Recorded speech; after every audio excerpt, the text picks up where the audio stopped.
Welcome to the Indie Film Hustle Podcast, episode number 200. The way to get started is to quit talking about it and begin doing. Walt Disney.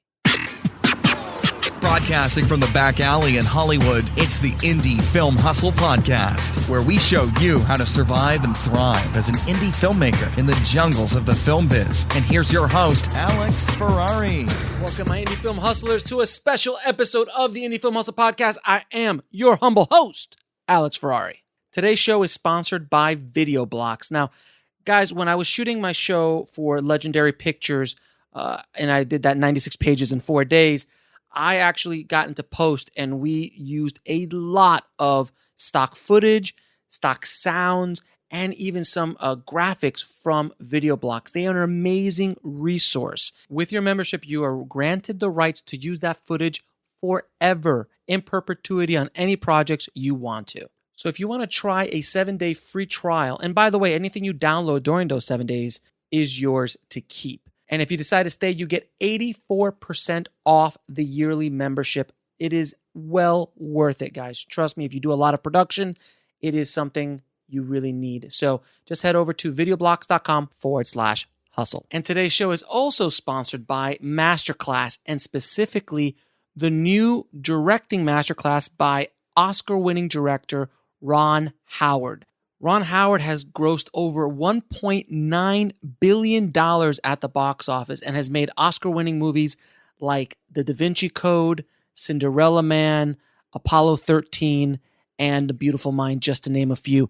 And his masterclass, which I've been able to watch already and take, was amazing. It was just so insightful, and it's a must for any film director or any filmmaker who wants to direct. The knowledge bombs that he drops are amazing. So just head over to indiefilmhustle.com/Ron Howard. And you could buy that class individually, or now Masterclass is offering $180 for their entire catalog a year. So you can download and watch Martin Scorsese, Werner Herzog, Aaron Sorkin, Shonda Rhimes. And for the price of 2 classes, you get their entire catalog, which is growing every month. So definitely check it out. So guys, we have arrived 200 episodes of the Indie Film Hustle Podcast. I do not believe I am here. I don't believe this is really happening. I don't believe that 2 years ago when I launched this little podcast that I would ever reach 200 episodes. So I want to thank you guys so much for all your support and building this podcast up to what it is, because without you guys listening and spreading the word, without the tribe spreading the word, we would have never gotten here. So again, a big thank you. And as I see the numbers continue to grow on our daily and weekly numbers of downloads, you guys are doing your job. You guys are spreading the word. You're telling every filmmaker you know, every friend you know, every screenwriter you know, every cinematographer you know, that they have to listen to this podcast, because hopefully there is some good value in there that will help them on their filmmaking journey. So again, thank you. And I wanted to do a big episode for episode 200. And I was looking at all of the interviews that I have cooked up in my archives, ready to be released in the next coming weeks and months. And I saw this episode and I felt, this is such an amazing episode about how to use Facebook to sell your movie. Now, I use Facebook marketing all the time when I'm working within Indie Film Hustle with other projects and things. So I know the power of it, but I got a Facebook ninja to come on the show. Today's guest is Kyle Prohaska, and Kyle is a Facebook ads specialist, and he's worked on huge, big Hollywood movies like Hacksaw Ridge and just a ton of other independent films and Hollywood blockbusters. And he really understands what it takes to really use Facebook specifically as a tool to get your message out. There are tricks of the trade, not just being able to slap up a trailer and put some money in boosting it. That doesn't work.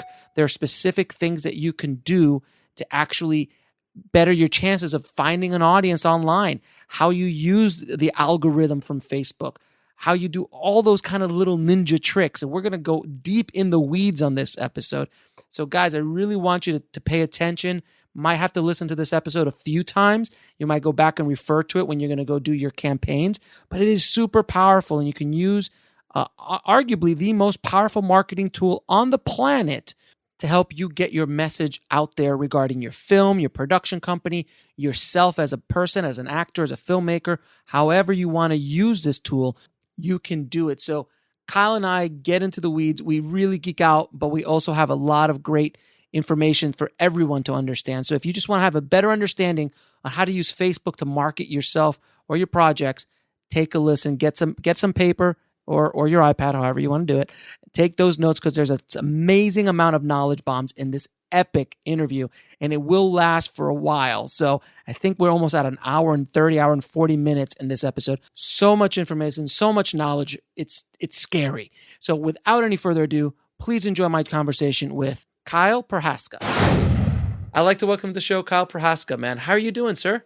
I'm doing good. How are you? I'm doing great, man. Thank you so much for coming and shining a light on the mysterious world of internet marketing and Facebook ads and Facebook and all that kind of stuff, social media, in regards to filmmakers, because there's a lot of information out there about, all the stuff we just talked about, but specifically for filmmakers, there's not a lot. So right. I'm really grateful that you are coming down as a Facebook ninja and sharing your art with us, sir. Yeah, absolutely. I think there's a lot of information out there and a lot of misinformation. So hopefully I can help out. All right, great. Now, how did you get into this wonderful world of internet marketing? Kind of by necessity, just as a filmmaker. Right. I grew up in a really tiny town and made a movie with my friends and had my mom in it, and like this insane little thing. Right. But I didn't know what to do with it afterwards. Who's going to find out about this thing? So I got into digital marketing because I had to, and I think that's something that's kind of required now if you're going to be a filmmaker, especially in the indie space. You really need to dive into this stuff and do what you can to learn about it. And it changes so fast every day. It seems there's something new happening or some algorithm. Yeah, they change something on you. It happens constantly. So, I got into it back when honestly a lot of it was very new. Especially you could get away with a lot of stuff back then. Oh man, it was really incredible. I kind of wish it was still that way, but that's just not reality. Right. But yeah, even the way that you even use this stuff effectively seems to change so often that when I talk to folks about it, they're still thinking about all of the old ways that used to work that don't work anymore. Mm-hmm. So it's pretty insane. And I agree with you 110%. I got into the internet marketing space on necessity as well. And I've been doing it since 2005, before all that kind of stuff was going on. But I have not gone down the rabbit hole nearly as deep as you have. So I'm very excited to ask you some questions that I want answers to. Go for it. All right. So can you give us first of all, a few of examples of some of the projects you helped on Facebook and used, your kind of ninja skills to kind of boost up, and what were those results? Yeah. Quite a few of them have been theatrical movies. What's a list of projects? I should have had a list next to me because there's just been so many throughout the years. Yeah, but I saw your IMDb. It's pretty impressive. You got there's a bunch of stuff 20, 30 features you worked on. Yeah. And on a lot of those too, it was a lot of like content creation for social. So back when the organic stuff and posts was a much bigger deal even than it is now, people needed just so much content to keep the pages healthy, that they had. But like there are movies like War Room that came out last year. I made a lot of content for. There are little indies, or actually a Fathom event last night called The Price of Fame came out. Mm-hmm. I don't know when this will be heard by people, but It was a wrestling documentary, so it was, running the page and running the advertising and trying to get people to go to a Fathom event, which is like a one-night event, in theaters. And then, a family movie called The Stray that came out in theaters recently as well, which was kind of a, cute family dog movie, very clean, kind of a throwback to the older Disney films that used to come out, in the 90s on video. But, movies like that. And then much, bigger ones that I've either made content for or been on the teams for, where, like Hacksaw Ridge or Patriots Day, a few others. So it's kind of all over the place in terms of where I've got my finger in or helped or been a part of, not necessarily show run, but I also also enjoy working on a lot of smaller stuff for, indie filmmakers. So we'll be right back after a word from our sponsor. And now back to the show. That might just mean somebody who's putting it out on iTunes and that's all they're doing. Had a lot of fun working with Alex Lehman. Of course. Alex, friend of the show, Alex Lehman, yes. Yeah. He had his movie Asperger's R Us coming out, and they didn't have kind of a internet strategy at the time. It was kind of traditional PR and whatever they could muster through kind of the Duplass, machine that they've got built over there.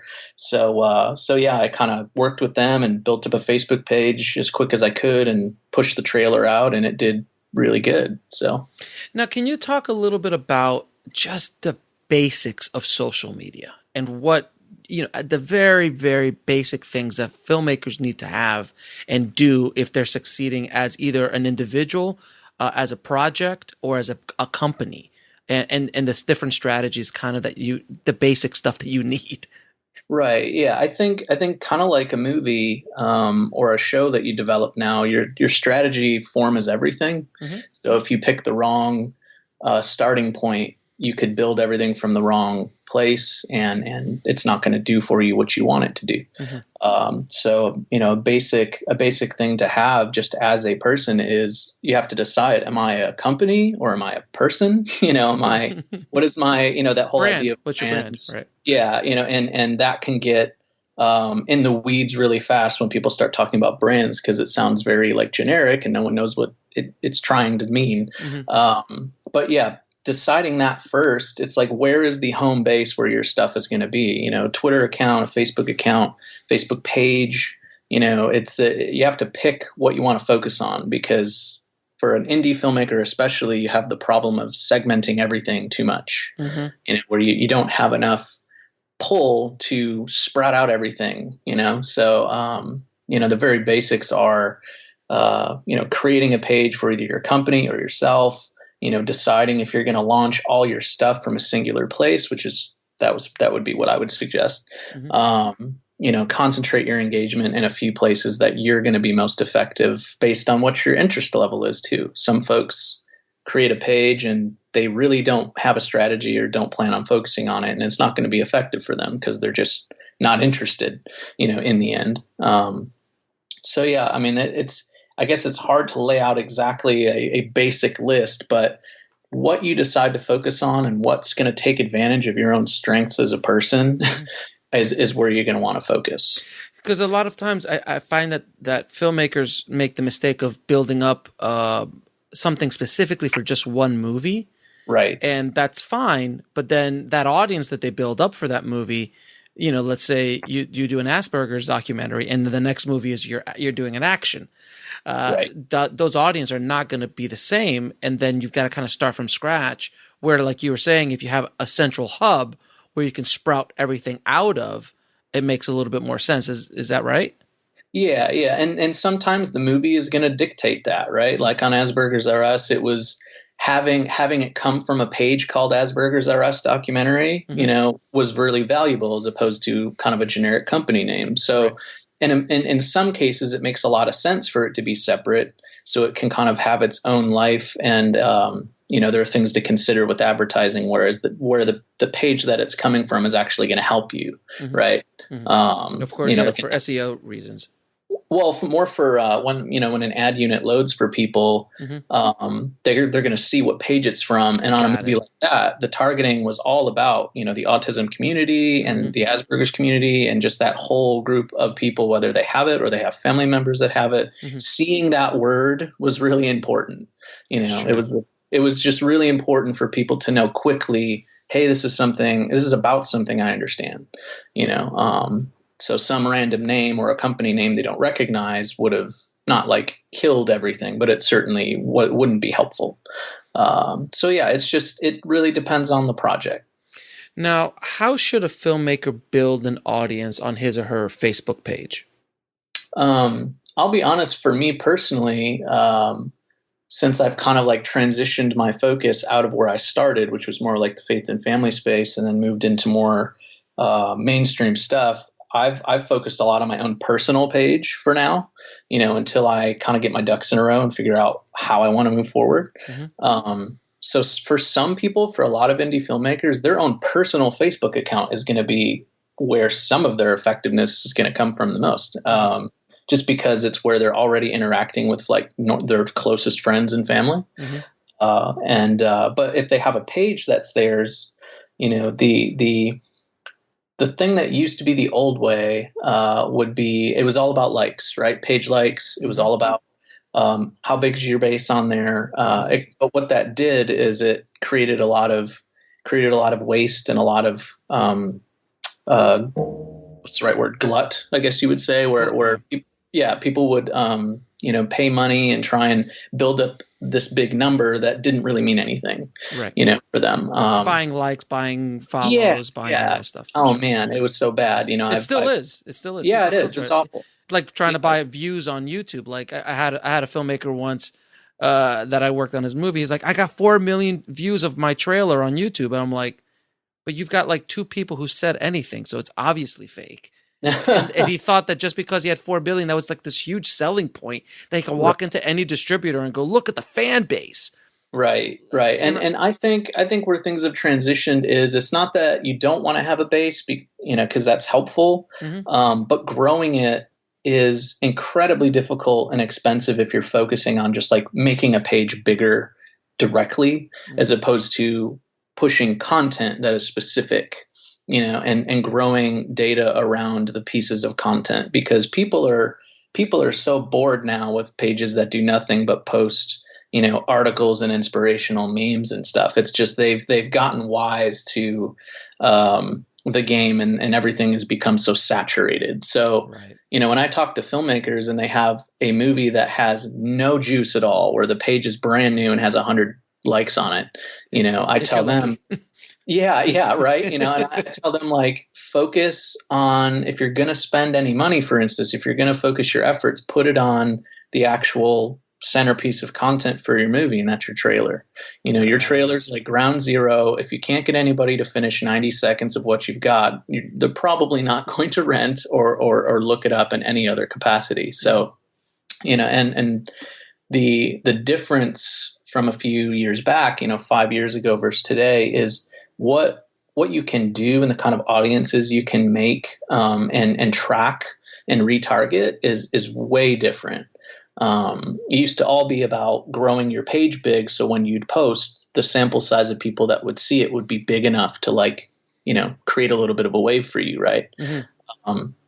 That has kind of been replaced in my mind with targeted ad spend, even on a lower level, where the data you get to keep now, all the numbers kind of are behind the scenes now, where it used to be everybody was focused on how big's your page. Well, a page can have 1,000 people on it, but because I put enough good spend on a trailer, I might have 500,000 people behind the scenes that have finished a trailer that I can then, go after and retarget. Not with organic posts, and things that you would traditionally do, but that is radically powerful. So on an organic post standpoint, now we're going to excuse this audience. We're going to get into the geek now. Right. We're going to get into the weeds here. So bear with us. In the organic post, and by the way, the definition of an organic post is you just literally posting something on Facebook. You just, literally post it and that's it. Yeah. It's distribution that it gets just from Facebook's algorithm to whoever they happen to, deliver it to. It's without any money on it. Now, what I found though is, because Facebook a few years ago changed their algorithm to the point now, even if you have 1,000 people on your Facebook page, you will only, if you do an organic post without a link, you might get, if you're lucky, 5%, more like 2 or 3%. If you put a link in it that leaves Facebook, then you're dropping that percentage even down more. Correct. But what I have found is that if the content is strong and it starts getting shared organically without any money to it, it becomes very powerful. And to the point where I was like, wow, I was shocked, because I post a lot on Facebook and through my own marketing for Indie Film Hustle. And as I posted stuff, I started seeing 20, 30, 40, 50 shares, which for me is a lot. Yeah. And I'm like, wow, and I'm starting to get this massive reach, and I haven't spent a dime. Right. So it's like, so it's possible if the content is really solid that you could kind of go arguably viral. We'll be right back after a word from our sponsor. And now back to the show. And that's with links too, by the way. So yeah, that is becoming less and less common because of those changes you mentioned. But like, Sure. you know, even on my personal profile, I'm because on my personal profile, I try not to promote very much. Just for me personally, it's mostly pictures of my kids or a really interesting article or whatever, right? You know, the same principle that I kind of use for pages, I use for my personal account. Where if I post too much, you know, I seem to kind of get punished for that. Where if I post the very best stuff, the most interesting stuff, the stuff I really, really care about, you know, spread out enough, I tend to do much better. You know, where Facebook is also looking on a post by post basis, how quickly you get how much engagement. So if something gets response, you know, quickly right away, it tends to have a longer organic tail, you know. And it will push it a little bit more maybe. Right. Yeah, it does. It absolutely does, because it's sorting through the zillions of posts coming through at any given time, and it's trying to bias towards whatever seems to be getting the most engagement. So the faster you have shares and comments and likes, the better that post is going to do in the long run. So post time, you know, is a factor, which that can be really hard to kind of determine what's the best time of day to try and post something where it's likely to be seen by enough people in a short period of time that are actually going to like what I've got, you know, we're not going to see it a day from now or whatever. You know, so it used to be a lot more about that organic reach, and then things that, you know, they changed that algorithm, which some people were very upset about because of how radically different things were seemingly the next day. Yeah, because basically Facebook said, okay, now you've built your audience on our platform in our sandbox. We control our sandbox. So now if you want access to those people that you've worked hard to get to, you're going to have to pay.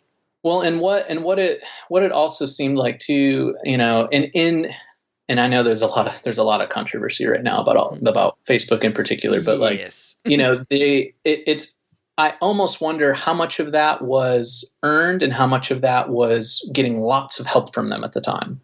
You know, similar to kind of what Netflix did with their own catalog, where they were buying up seemingly everything a number of years ago.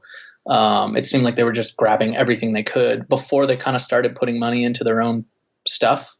You know, making their own stuff. They seemed to be buying everything, and you would go on Netflix for a year or two there, and it seemed like they had every schlocky thing you could imagine, you know, filling their catalog with the occasional good movie in there.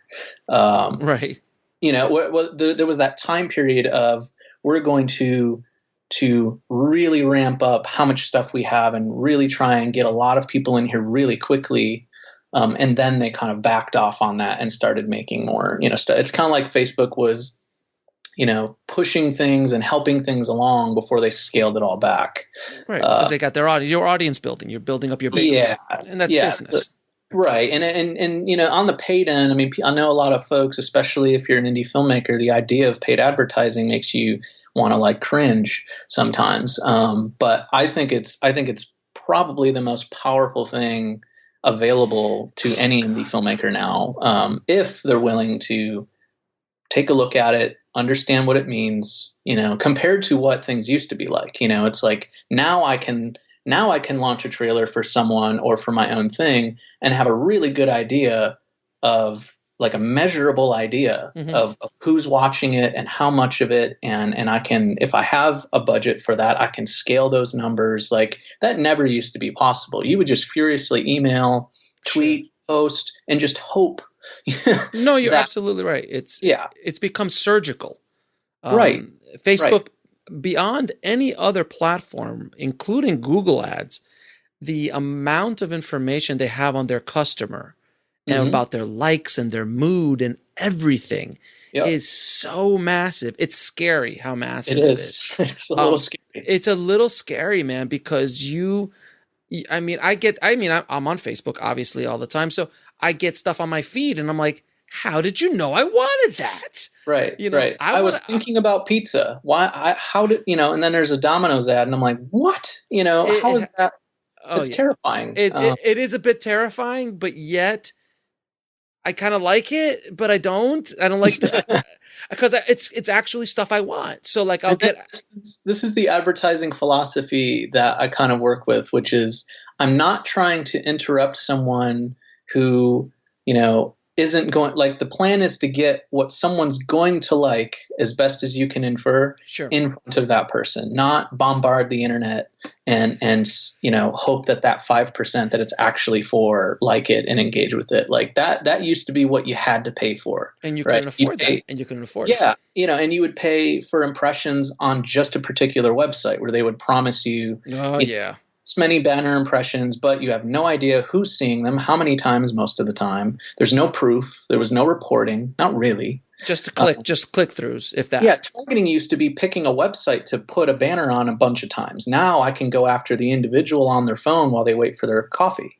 It's crazy. And know the time that they're drinking their coffee. I mean, I can find out a lot more about who's engaging with it, and that can also inform the future money that you spend, because now you're not kind of starting. I mean, I do believe starting as close to the target as possible, not starting way out and spending a bunch of money to hone in. Mm-hmm. As much as possible, try and find the super target. Mm-hmm. And that might take you a little bit to find, but it's much better than dumping a lot of money on this massive target. Before I started educating myself on the process of Facebook ads, which we'll get to in a minute, spending money on advertising, especially for indie filmmakers, it seems, it's only $20 here or $25 there or whatever, to start. But in a matter of seconds, it could be gone. And if you, depending on how you set it up, I mean, like, I have $1,000 budget. Okay, I'm just going to set it up for $1,000, and you click the wrong thing and you spend $1,000 in a day, it is gone. Yeah. And if you didn't set it up properly and you didn't optimize it as opposed to a slow drip, to optimize it and really understand who you're, like, what kind of settings and all that, which we'll get into, how to target, it's gone. And that happened to me early on. I was like, and it scared the hell out of me. I was like, I'm out. Yeah. It's kind of like, it's like buying a stock that drops and you're like, whoa, hold up. And we're not trying to scare the audience, but it's the truth. If you don't know what you're doing or really don't have an understanding of the process, and you start big, you're gone. Mm-hmm. And that's why, that doesn't work, or it doesn't work. Yeah. Absolutely. I mean, I've been there. I know those few moments where I'm like, oh man, it really is like just watching money light itself on fire. Yeah. And trying to get a refund.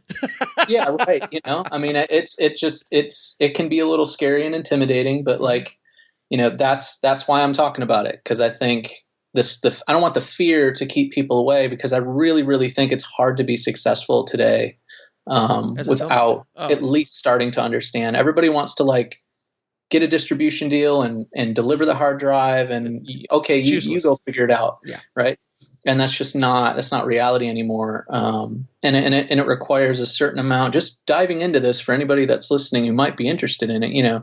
It's going to require a lot more objectivity than we artists are used to requiring of ourselves, and that's probably scarier than even the money, where you have to step back and look at your movie that you just poured yourself into very differently than maybe you would prefer in order to succeed. I just came back from AFM, and oh man, they don't care if it's good, bad, or indifferent. They just, what's the poster, what's the trailer, who's in it? It's a product. And artists don't like to look at their films as products, but at the end of the day, right, it's a product that you have to sell if you want to maintain yourself. How do you get that thing in front of someone who is interested enough to rent it for $4 or stream it or buy the DVD? You have to look at that person differently. And I actually think it's the opposite of gross. I think that you start with empathy for that person, and you think about when you're making your movie and when you go into advertising, and actually thinking about advertising towards the front, not at the end, right? Mm-hmm. Is empathy for the audience. We do it when we make movies. What do they want to see next? What are they going to like? Mm-hmm. What's going to take them out of their day, their bad day, or entertain them or inspire them or anything? Which advertising more and more needs to do. right? It's not. It used to be. I think advertising, although it gets a. I understand why it gets a bad rap just as a concept, period, right? But Right. I think it used to be more gross. Like Oh today, no, it's yeah, I agree with you. Today it's so much.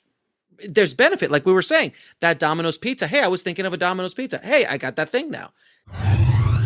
We'll be right back after a word from our sponsor. And now back to the show. That's Right. nice, as opposed to I'm in the middle of watching, Breaking Bad, and then there's a commercial for diapers. I'm like, I don't have kids. Yeah.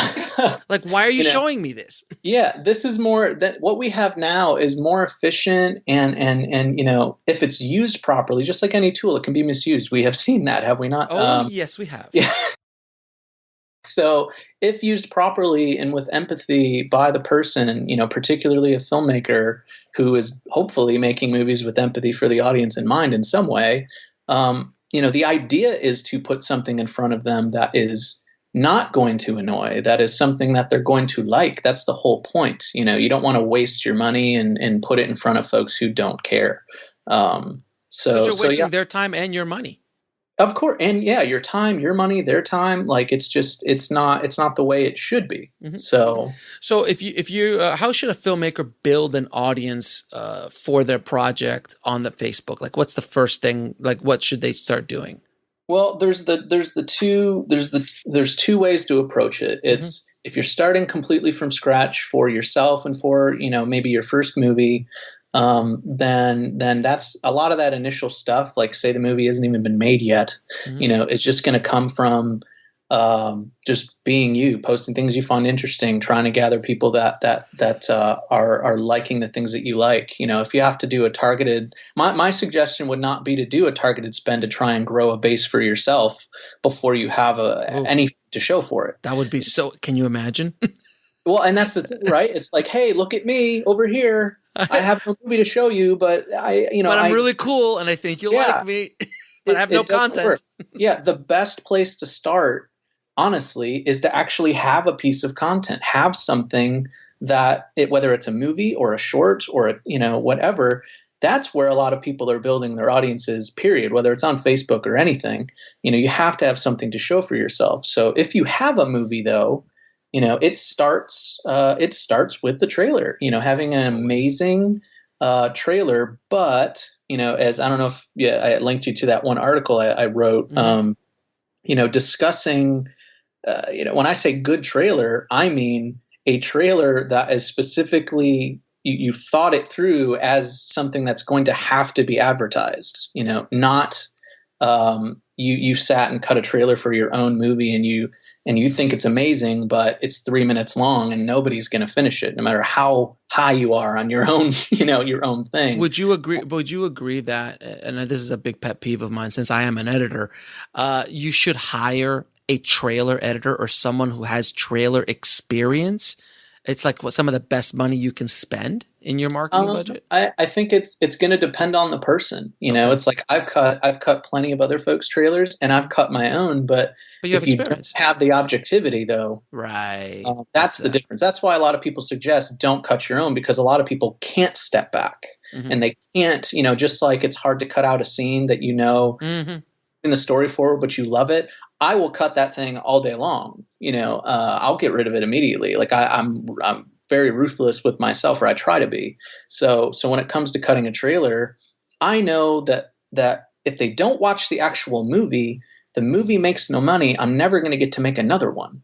So, sitting down and being able to look at your movie, not as the filmmaker now, but as somebody who wants to make more movies later, how do I cut this for viewer retention so it's the best thing it can be, where it doesn't give everything away, but is going to be attractive quickly to the folks that it's made for.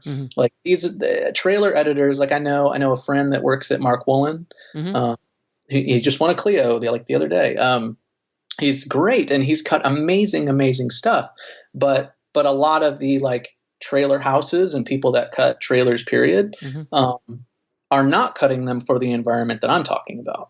Right. They're cutting them for, and that's not to say that they're not amazing. Of course they are, but they're amazing within the context that they were made for, which is like theatrical trailers. Yeah, they're made to be seen in an environment where someone is basically intending to finish it, right? Like they're in a theater with their popcorn. Unless they're going to the bathroom, they're going to watch the whole thing whether they want to or not, unless they're kind of looking at their phone. Mm-hmm. So when you're putting your movie out there as an indie filmmaker and you have a budget that you've kind of set to push your trailer to a specific group of people, mm-hmm. You are not in that environment. That trailer is showing up in a space where all it takes is a flick of their thumb and you don't exist to them anymore. Right. So, you have to look at your trailer from that standpoint. You have literally a few seconds to get someone's attention.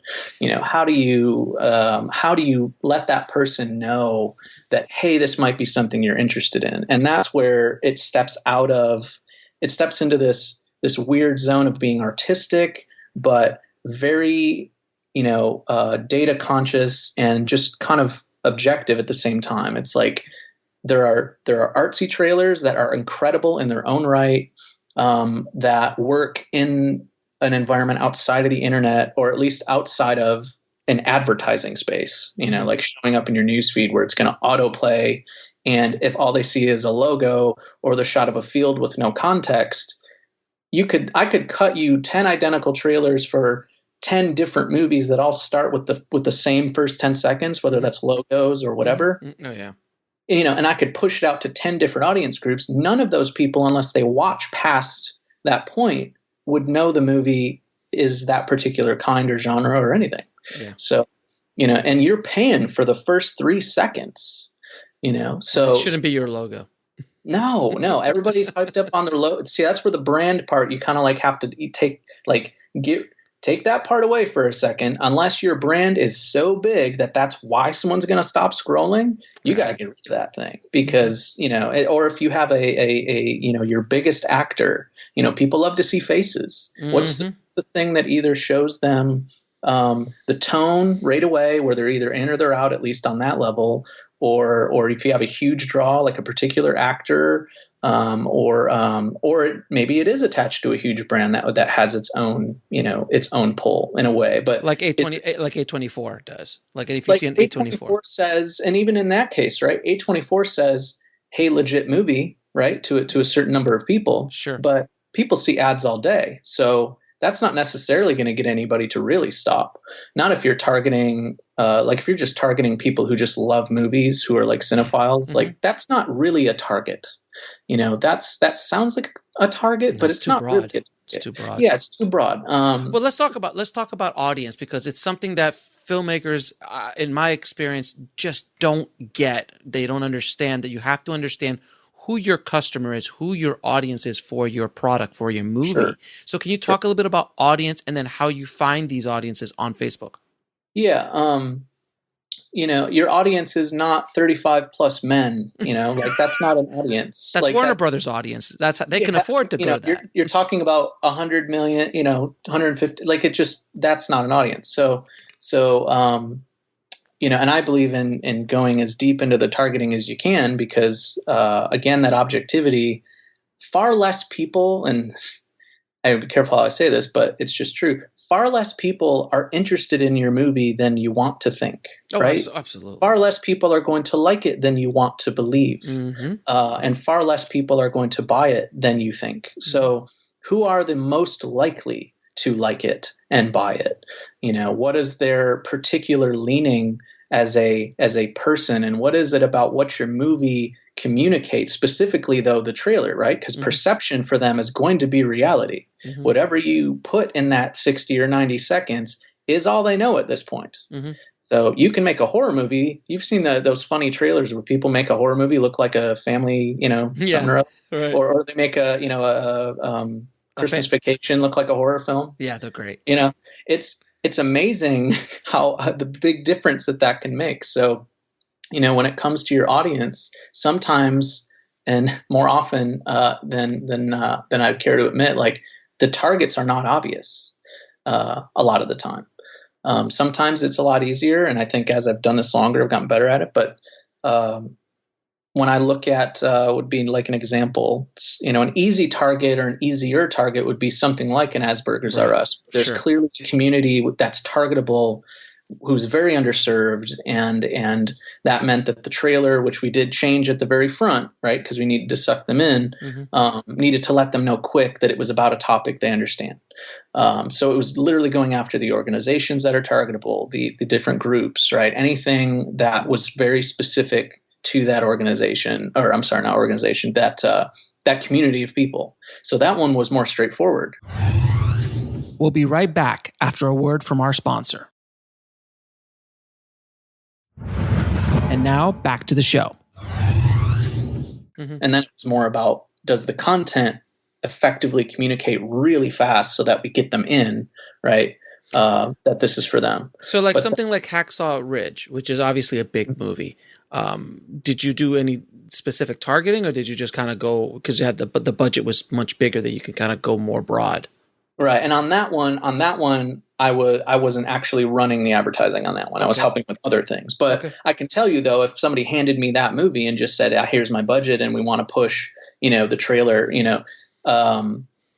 say the trailer that was being pushed was pushing more towards communicating more of the faith of the main guy in the movie. I don't know if you've seen the movie. Sure.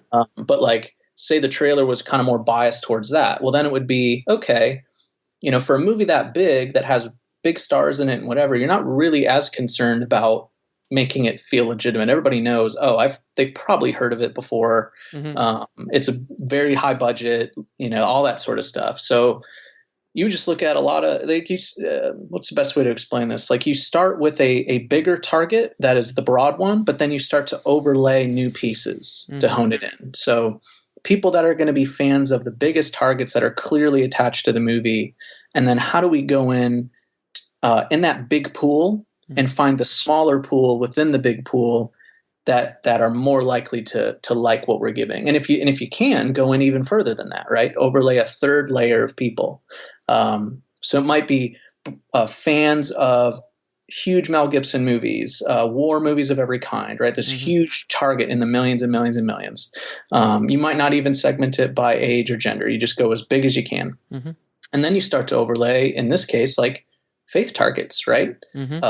Pastors, movies that are faithy in their kind of, in their message or whatever. Other pages that have a religious affiliation, and you start to overlay that stuff. In the case of anything that of that sort, that might mean putting in more political leanings, right? To try and maybe weed out folks that are going to be interested in the movie, but in the case of that particular trailer, they might identify a little bit more with the messaging in there. So that's like a simple example of what that can look like. I just did a launch for a indie comedy coming to digital, and I had to go like 4 layers deep and test out different mixtures because I knew this is going to be super specific. It's a broad comedy, but then it has a main character that is a much older Oscar-winning actress, right? So it deals with kind of subject matter of when people are getting old and them being taken care of by family, and so it swings between the broader comedy and has this kind of sweetness to it. So how do you target a movie? Because that's something like Asperger's or Us. It's fairly straightforward and fairly simple, but when you're talking about a broad comedy, like how does a broad comedy with an indie film, how do you target that? Like, do you go after specific actors? Do you go after, like, depending on the angle of the broad comedy, or like you said, how do you do it? Yeah. And honestly, I think a lot of folks that are probably listening that are making indie movies, like, to be quite honest, a lot of our movies are some of the hardest ones to target, right? Because they don't have the huge actors with the massive targetable, audiences that know their face immediately. So, for this movie, I created, 4 different segments. It was, very broad comedy, which included, all the kind of normal ones you would think of, broad comedies of every sort, Will Ferrell movies, the Hangover movies, everything, just throw it all in a big group. Right. And then I did a totally separate category of comedies, but ones with heart, right? Movies that are funny, but have a particular sweetness to them. And there were movies like The Descendants in there, or and some of these might have drama mixtures too, but you know what I mean? So it's separate. you start targeting people's likes as far as movies that they like, movies that are close to the movie that you have. Right. So I made a segment of broad comedy, and then a kind of a tighter group of movies that have more of the sweetness as opposed to the raunchiness, right? Mm-hmm. And then I created, because of the older leaning of the movie, even though it has younger guys in it that are like the grandsons and stuff, right? Family members. I created another group of movies that were specifically about getting old, right? So Cocoon, right? Great Out movie. to Sea, that all the Amour, all these films that are kind of about those subjects. And then I created a fourth one, which was particularly older audience. So AARP, right? Retirement. Sure. Facebook has data on who is likely to be grandparents. People that have retired as their actual job title in their profile, right? Like all these sort of things are possible to target. So then so you created 4 different campaigns based on these groups, or did you put them all in one group? 4 different audience groups, and then I created multiple ad sets that mixed those in various capacities in order to find out, what the best mixture was. Right. You got to do basically test marketing. Yes, exactly. But the best way, and it kind of sounds scary to folks that don't have a lot of money to spend, but truthfully, it's about spending a little bit of money on a lot of different mixtures, and you have to kind of sit there and look at the data as it starts to run and optimize and find out, okay, which rabbit hole do I go down, right? Where the engagement and the cost per completed view, like at the 95% mark, is the highest. That's what I look for. So can you talk a little bit about cost per click, CPC, CPMs, and what's a good target range for for an action? So if you for a click, how much should you get it down to per cost? Obviously the lowest as possible, but what's the average for action and for people? And a lot of that stuff's going to be, that's going to be in like the retargeting phase, which for a typical movie is going to come after you've launched the trailer and put as much as you're able to put on that. You build up your bucket of people who have watched it to the 75 or 95% mark, and then hit them back with a different ad unit that then advertises the release or whatever, right? And that's where you get into more of the cost per click and stuff. Those numbers, to be honest, can be all over the place. Okay. There's so many factors there. If you're paying any more than 50, cents per click, I mean, you really want to. That hurt me. Oh, yeah. Well, here's the thing. I'm talking specifically though about like a movie, not like trying to push an article or push there's a whole gamut, so don't take that number and put it, I guess, as some sort of rule. I mean, if you're trying to kind of retarget and send people, like in a theatrical movie's case, to a ticketing page after they finish the trailer, and it's costing more than that, then like, there might be something off in that case, and that's also basically customer acquisition cost. Yeah. Which though the more specific the intent you're going for, the higher the costs are going to be anyway. And also the market you're going for. So if you market in the US, it's a lot different than time of year, right? Yeah. Like we're coming up, at least when we're recording this, you're coming up on kind of the end of a year, and all the inventory is going to get crowded because it's the holidays. Sure. Right. So all the costs are going to go up everywhere simply because more people are dumping money in the last 2 months of the year. So competition is going to be a lot more fierce. Yeah. And something specific that I've kind of learned over the years of running stuff for movies in particular is that everybody kind of gets obsessed with cost per clicks and CPMs and CPMs, I guess, is more applicable to what I'm about to say. But like for a movie, if someone has finished the trailer, they really don't need to click through to somewhere, right? They only need to know again and be reminded possibly multiple times, but either way, they need to see an ad unit that communicates back, hey, that thing you watched, it's out. Or hey, that thing you watched, it's over there. They don't need to click through as the gateway to get there because everybody has an Apple TV or a Roku. So they simply need to be reminded that, hey, that thing you liked, it's over there. So them clicking through isn't really the gateway to the sale a lot of the time, Right. That's my personal opinion. They don't need to click through in order to rent it. And odds are, if they're going throughout their day, they're probably not renting it right there from their phone to go and watch later. They're going to go and look it up later. Oh, that movie's out. Of course, it's Friday night, whatever. They're going to go check it out. Can we talk a little bit about content and Sure. and how important content creation is for a project, for anything in regards to anything online and specifically on Facebook? It's so huge. It's so huge.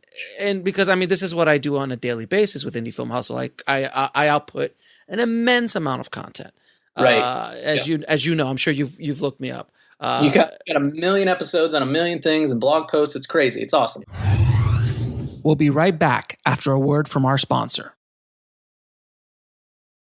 And now back to the show. So I pump up a lot of content that's valuable. It's not just garbage. It's valuable stuff to my audience. And that's how I'm able to build up my audience and build up what I've been able to build up. But when it comes to a film, when I released my movie, This Is Meg, I created not just the trailer, which was, as you said, the lead generator. That's the big boy. I have a poster, but that really didn't do a whole lot. I didn't really focus in. But then I created behind the scenes segments. Sometimes I made funny interviews. We actually shot specific content of one of our main characters who was, supposed to be a guru. And he was spouting out like the most ridiculous wisdom you could ever think of. Sure. Things like that. But it was all about brand and about getting this out. And then once the movie was released, I released short scenes per actor or per actress, and targeting those specific groups. So that was a lot of content that I created for just my movie. What do you suggest for filmmakers when they're creating, getting content creation for their projects? Kind of just like any, like the indie film hustle, not the name of the podcast, but just the hustle as it is as an indie filmmaker, I suggest making all the quality content that you can, but if I had to pick, it would come down to, things that are more personable like that. Scenes are great, but like not a bunch of them. Pick like the very, very best that are going to be most attractive to who's going to like the movie. Memes still have value, right? Like they still work. They still have a certain amount of value. They still do. So doing that. With like endorsements, if you have any quotes from the movie that are the most potent, that sort of thing. Countdown, memes can be helpful, and then creating a really, really, really good short spot. If you're going to actually do some of what I'm talking about and retarget people that you've hit that have like visited your website, for instance, or whatever.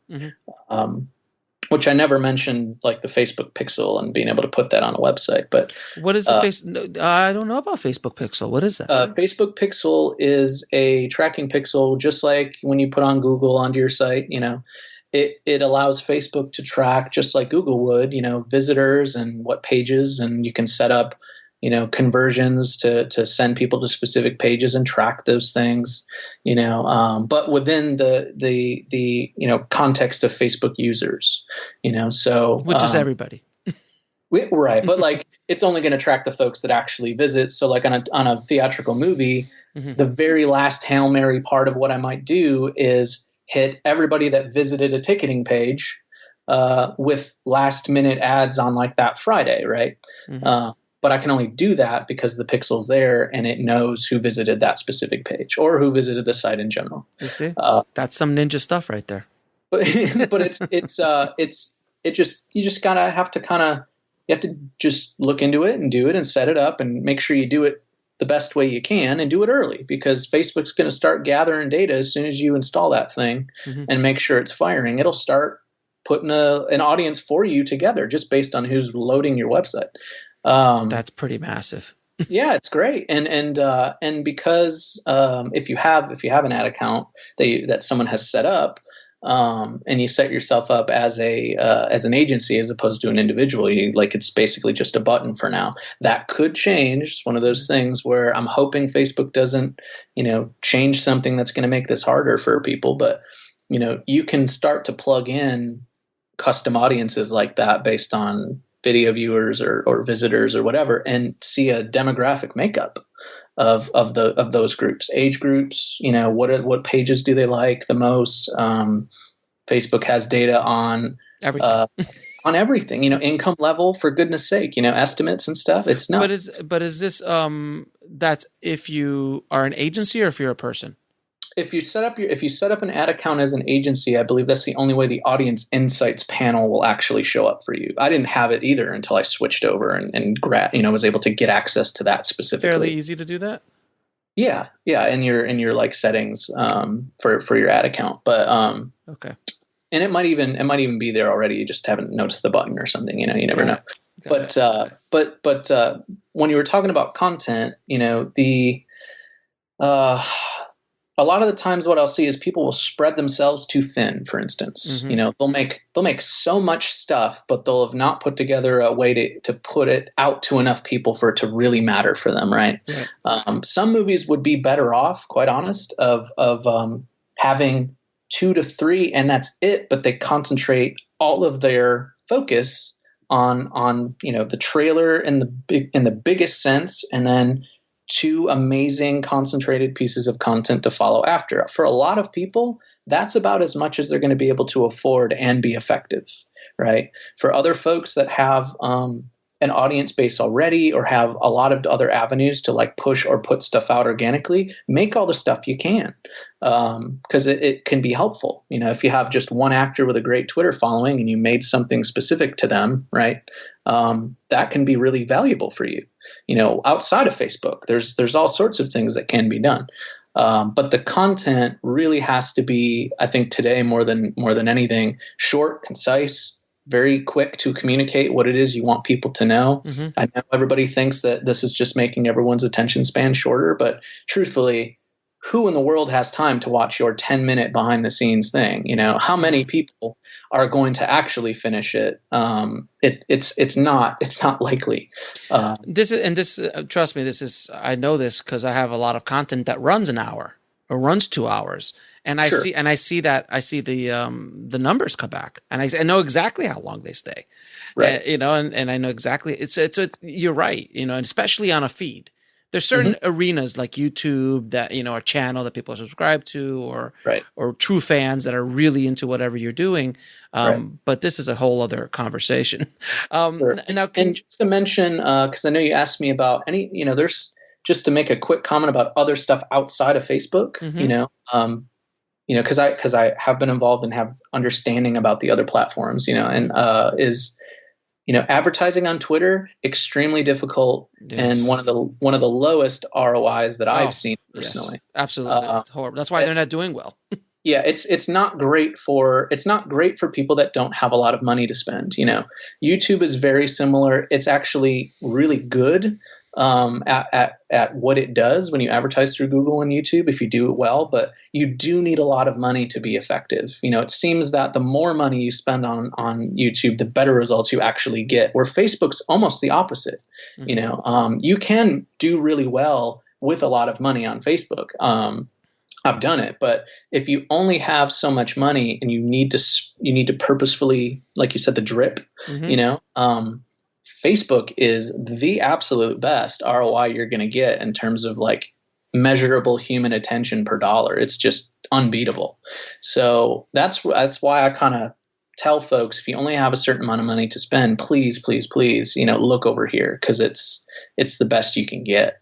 Now, how many times does a customer need to be exposed to your message before they take action? And this is going to sound ridiculous and make me sound like I don't know what I'm talking about, but truthfully, no one has any idea. I know. Nobody has any idea. Like that whole idea, nobody knows anything. Like my hope and like dream for everyone, not just me, because I'm involved in advertising, like as a day-to-day sort of deal, is conversion tracking. Really true conversion tracking through to the digital platforms. Nobody offers it. iTunes is just a closed system, and it's just kind of the way that it is. Amazon's no different. Nobody really provides you a way to track a digital sale all the way through the funnel that you brought people through. Unless you create the end area, but the big platforms, they don't allow you to. Correct. Like VHX, yes.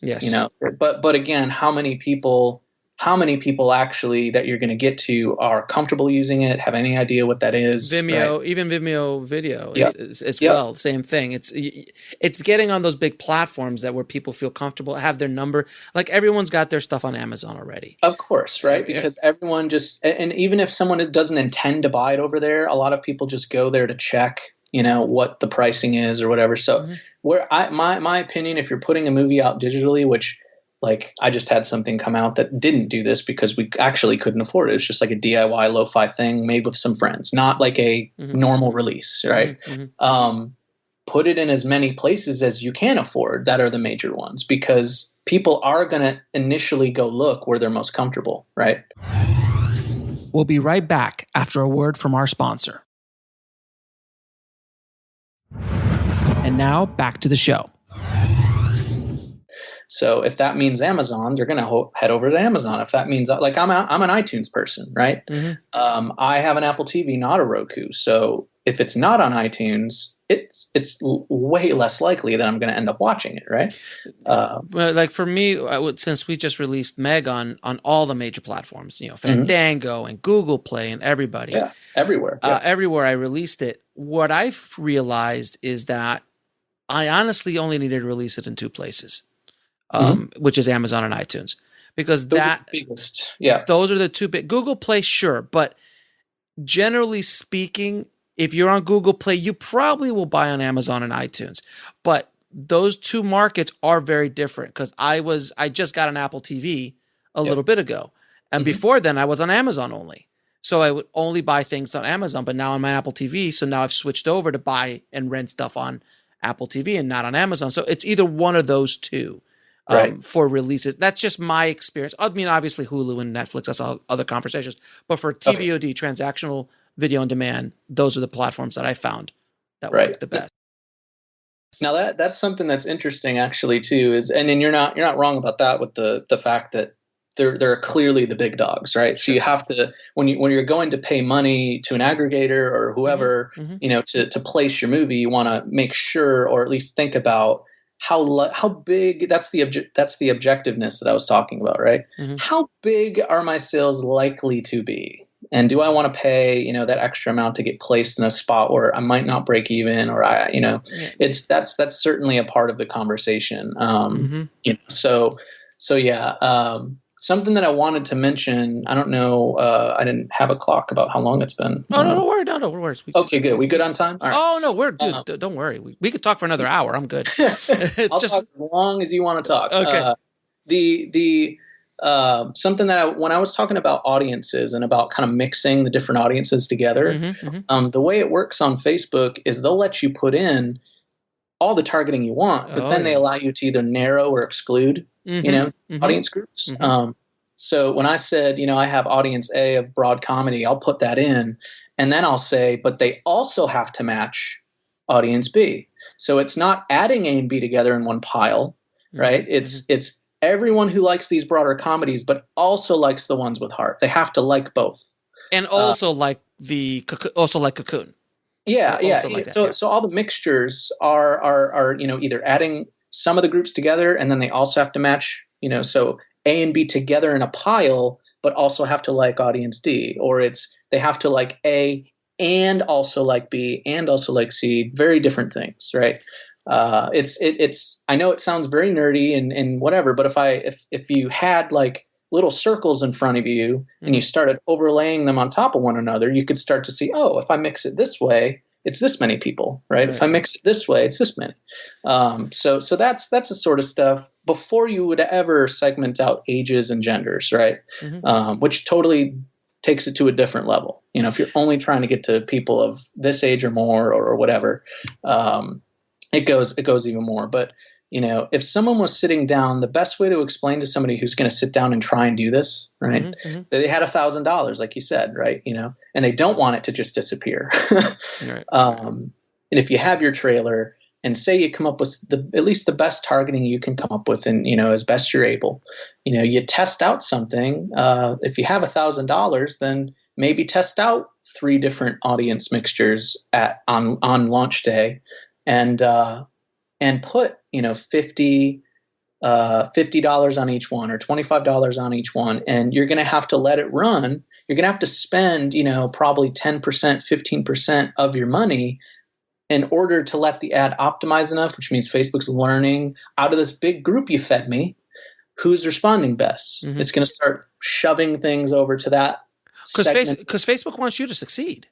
Here's the thing. And when people say, oh, that sounds ridiculous. No, the less efficient their ads run, the less money they're going to make, because the competition that's constantly happening between ads, mm-hmm. like they don't want to display something just a bunch of times for the wrong amount of money. That sounds like counterintuitive. Like, of course, they would want to just light your money on fire and walk. Mm-hmm. But it's in their best interest that you spend more money as you get great results. Right. Because if you start seeing action, and you're going to go, oh, I need to put more money in, and you'll spend like a crack addict.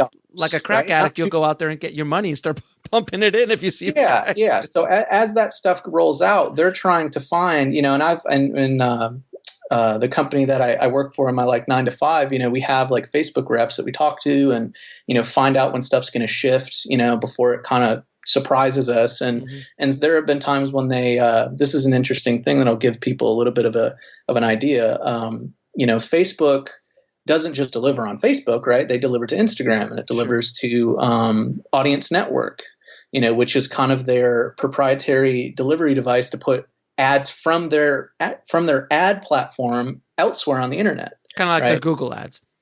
Yeah. So you'll see an ad that you're running on from Facebook will show up in between, a video on CNN or CNN.com or something like that. Or they have in-stream ads that can show up on your Apple TV now, and so it's insane. They have reached far and beyond, the Facebook platform. Personal opinion, after running a lot of stuff at smaller spends, would be focus it on Facebook. As of now, whatever day this airs, whenever you're listening to it, I know things change all the time, but focusing in on Facebook placement is just the best way to go. A lot of people are viewing things on mobile as opposed to desktop now. Mobile video is kind of the majority of, mm-hmm. Video consumed. Mm-hmm. Going mobile only sometimes is worth a try. There are other principles like, captioning your video is an absolute must. You just please do not put it out there without the caption file attached, because this will drive. I can hear from the future lots of filmmakers screaming from their desktop right now, but 30 to 60% on average of trailer views are done in a sound off environment, completed one, and that will drive people nuts because they worked all this time making it sound good, and music, spending money. Oh gosh! But here's the thing, though, is that's someone who's willing to watch your 2 minutes or 90 seconds while reading it. I mean, a lot more people do that and don't mind doing that than we want to believe. Well, yeah, because I do it all the time, because sometimes you don't want the sound to play when you're in the middle of a meeting or you're watch it though. Yeah, but you want to watch it. Exactly. Yeah. And just that stuff matters. Your costs are going to go up if you're not captioned, because people are going to see it and go, oh, I don't know what's going, and even if they're interested, they might bail because they can't view it in the environment that they want to. If they want to click on it, the captions disappear and they can listen to it all they want. But most folks are actually going to finish it in a quiet environment with their phone in portrait mode, Mm-hmm. And that makes so many people upset. But truthfully, it's just, is it more important that more people sit down and consume the movie? The whole 90 minutes to 2 hours that you poured over, is it more important that more people watch that, or that they watch your trailer the way you want? And I'll just because I know closed captioning becomes a big beast for a lot of people. There's a company that I use all the time. I'm not paid by them by any stretch of the imagination, but I just love their service so much. Is Rev.com. I'm sure you're familiar. That's all we use. Rev.com. I use them not just for closed captioning my YouTube stuff and my Facebook stuff. I actually use them to close caption the movie. DVDs. And I sent that file over to iTunes, which is a beast to go through the QC process. And when they approved it, I was like, I'm with you forever. And it's so great. It's $1 a minute as opposed to $8 a minute, what it used to be. Oh man, I've paid so much money making DVDs and stuff in the past where I had to pay that much, and it was just like brutal. Yeah. So yeah, rev.com is where to get it, and most trailers. And it's going to cost you $2? If that, I know, a piece of cake. It's like $2-3 if that, right? Yeah, it's nothing. It's and Facebook will let you actually, it'll auto generate captions that you can then edit and time yourself right on their platform. Like if you want to go that route and save the few dollars, then fine. But it's not necessary, really. So captions are a huge deal in terms of ROI per dollar. And then the thing I didn't put in that article I wrote because I honestly just expected to get murdered. Was Square optimization for Facebook only.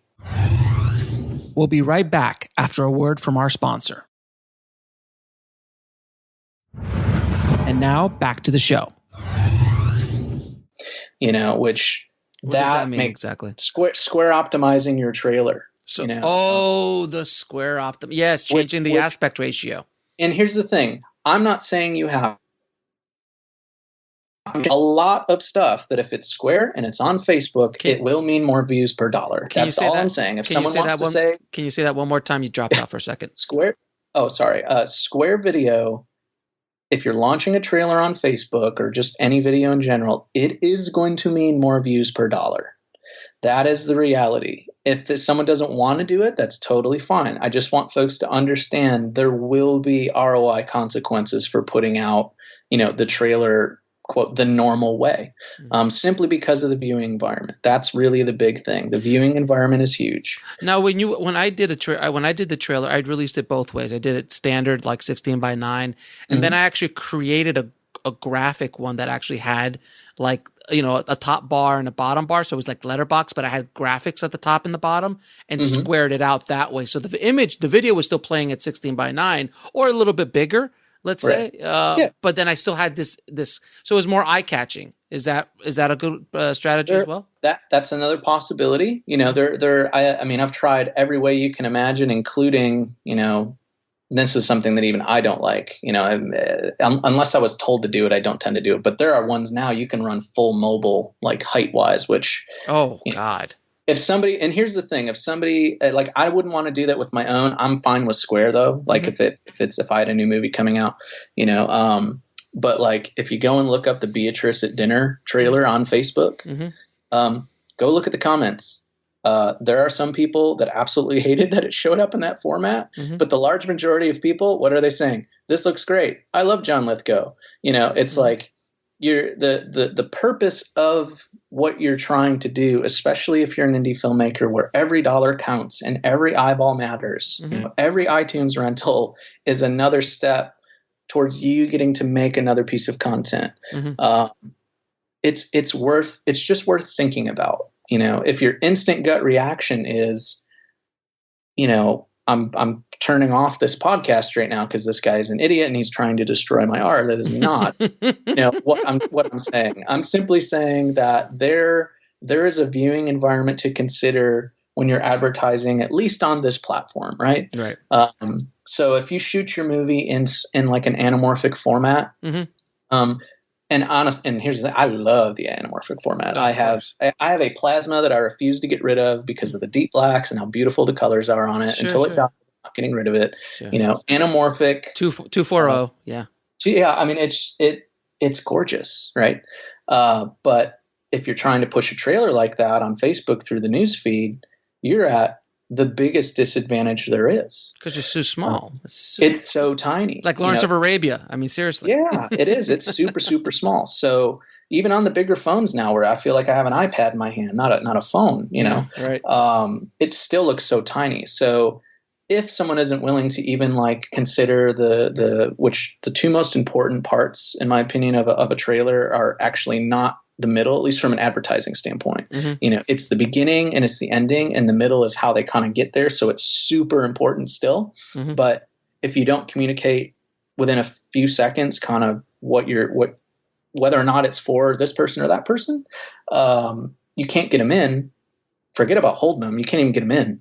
And then at the end, if you don't quickly wrap up and you're like, no, I want to see all my logos and I want a slow fade with the mood and the voiceover. And I want, the title to show up for 8 seconds. It's different. It's a different word. It's a different piece of content for a different audience. It is. It's, you know what? Launch that on YouTube. Put the one that that one on YouTube, right? But for Facebook in particular, to get that best ROI, you want to get in and you want to get out. Now, one other thing I wanted to ask you in regards to video on Facebook. Mm-hmm. I know a lot of people do this. They'll put it up on YouTube, grab the link, throw it on Facebook and promote that. Mm-hmm. That's not a good idea, correct? No, it's a horrible idea. Right. It is something that I know there's probably a lot of folks listening that are thinking this way, is they're really concerned about having all their views in one place. Mm-hmm. They just want that number to be huge, when what I was trying to say earlier is the number that really matters is not the number that's public. I know that drives folks nuts, but it's the data behind the scenes that really is the most valuable. Mm-hmm. You can have a million vanity numbers all you want, right? Mm-hmm. Doesn't really matter. But yeah, as an example of what's changed just recently, it seems, if you put a YouTube link into Facebook and post it, the play button's not even there anymore. It isn't. No, it's not. And I do post it because I do get some traffic from it. Sure. But I'm just kind of tossing it. I'm not boasting it. It's organic and whatever I get. But it's not embeddable anymore. They took away the embeddable nature of even a YouTube video on Facebook, which, if that makes someone angry, I totally understand. But they always treated it in the past, not quite as bad as they do now, but they always treated it basically the way a normal link is treated, right? It's an offsite sort of deal. It would get that kind of organic distribution in the past anyway. Mm-hmm. The best way to get views from a Facebook user is to put the video on Facebook. Whether you have money on it or not, way more people are going to see it that way. Yeah. So that's a huge, I hadn't thought about bringing that up. So I'm glad you brought that up. It's just not going to get the kind of reach you want. The one thing also I discovered is that when you post something on Facebook, if you have a link that takes you out of the platform, Facebook kind of penalizes you a little bit more. A little bit. Yeah. A little bit. Not a lot, but a little bit, to the point where Sure.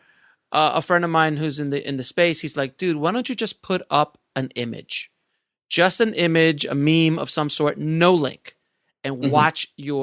watch how much you get action you get off that. And Mm-hmm. I did, and I was like, it was probably 50 to 80% more views than the post I just did prior to that. Right.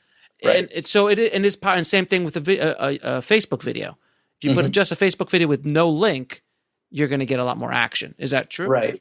Yeah, no, it's true. That's why when someone launches a trailer organically on their page and they intend to put ad spend on that, as opposed to the trailer living as like an ad unit somewhere else, try not to put a link in there. And that was the other thing I was going to say, and this is something that a little tip that I found, and please tell me if this works or not, or how you do it, is if you put, let's say you put one video up, right? Mm-hmm. You constantly boost that video.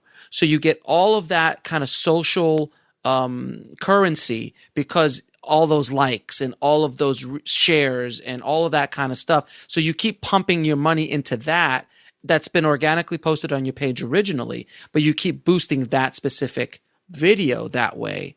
It does give you a little bit more gravitas when you're on, because if you see something that has 1 million views because you've been pumping it a lot, it gives you a little bit. I always look, honestly, I don't know why I do, but I always look at the views. When I see a video that I like, I automatically go down to the views. I'm like, oh shoot, that had 23 million views. Right. It's kind of like being part of the popular part. Instead of, if someone's going to launch the trailer for their movie on Facebook and they're doing all the stuff we're kind of talking about, launch it on the page as an organic post. And then when you go in to create the ad unit that you're going to push, put your page in so it knows I want to use this page, and then you choose an existing post, and that's the post that you select. So you can run an ad on the outside. There's a big difference between running a video views ad that's optimized for views through an ad account and boosting a post from your page. Okay. Those are two. It's still running basically as an ad, but two very different kind of ways of doing it. Which is more. So the running an ad using an existing post is much more powerful than just boosting it?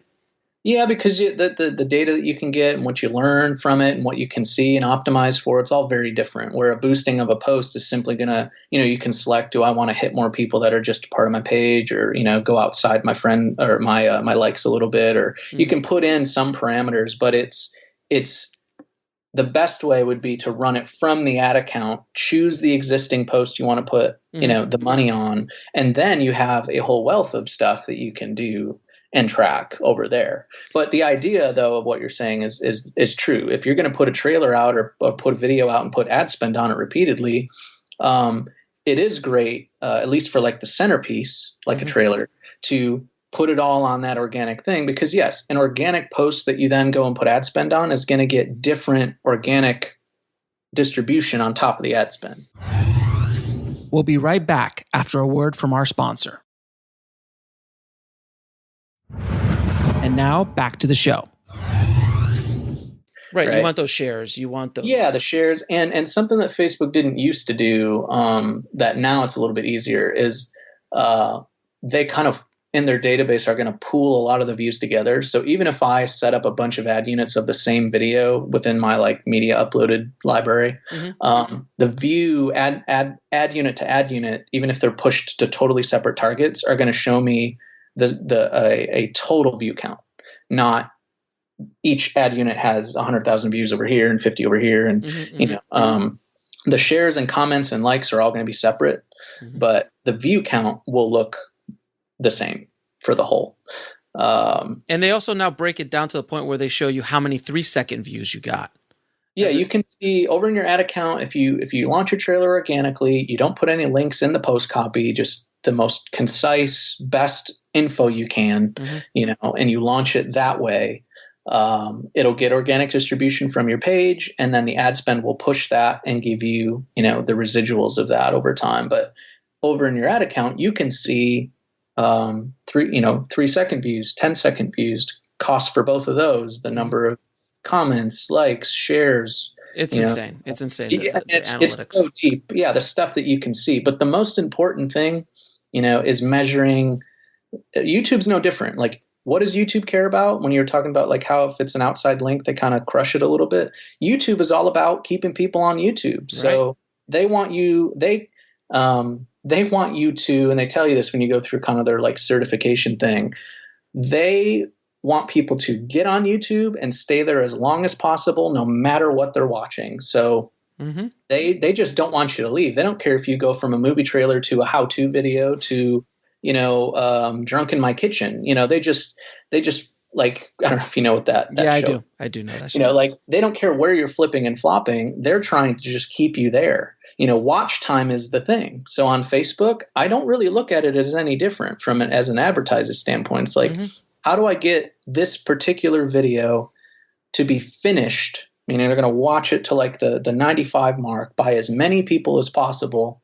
And how do I weigh that out also with whether or not there's shares and comments? Because sometimes when I test stuff, I'll get a lower cost per completed view, but the shares are like triple on another ad unit. Which one do you put more money towards? Sometimes it's a toss up and you kind of have to make your best guess. Right. But, something I haven't mentioned is there's a holistic view to this. For any filmmakers that are out there that are launching they're launching lots of videos. Like in your case, you got a ton of content, right? This is a new term, I think, or not a new term, but a new concept for the smaller indie filmmaker. But we think about building audiences as how big's my page, right? My Twitter followers, my this, my that. There's this whole other category now, if you dive into this stuff, which is you start building your own database behind the scenes of people that have consumed your content, even if they only watched half of it. That audience is there to retarget later. So if you're a filmmaker who makes a lot of short films, this is something I'm gonna try. The plan is next year. Put out a number of different short form pieces of content specifically on a platform like Facebook or even YouTube where you can track stuff. I want to build a bank of people who liked that content the most. How do you do that? Well, if I'm pushing it, if I come up with a budget that I'm planning to push each video with, all of the people that watch your video to the 3-second, 10-second, 25, 50, 75, 95, they're all retargetable. You can make a retargetable audience from people that consumed your content to a certain depth.